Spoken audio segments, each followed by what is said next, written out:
Hello বন্ধুরা, আসসালামু আলাইকুম সবাইকে। আজকে আমরা আসছি একটা অনেক পুরাতন বাড়ি দেখতে।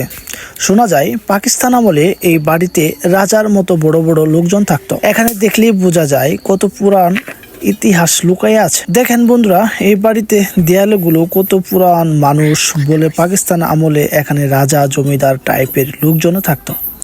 সময় গেছে কিন্তু বাড়িটার ইতিহাস এখনো রয়ে গেছে। আজকে আপনাদেরকে ঘুরিয়ে দেখাবো পাকিস্তান আমলের কিছু পুরাতন বাড়িঘর। এক সময় এখানে কত জমজমাট অবস্থা ছিল, এখন শুধু স্মৃতি আর পুরান দালান। এই জায়গাটা দেখতেছেন এক সময় পাকিস্তান আমলের বড় বড় লোকজনের বাস ছিল। এখন বাড়ি পুরান হইলেও সেই দিনের গল্প যেন এখানে বাতাসে ভাসে। বন্ধুরা, গ্রামের ভিতরে লুকিয়ে আছে এমন অনেক পুরাতন বাড়িঘর। এটা তার মধ্যে একটা পাকিস্তান আমলের সময় নাকি এখানে রাজাদের মতো মানুষ থাকতো।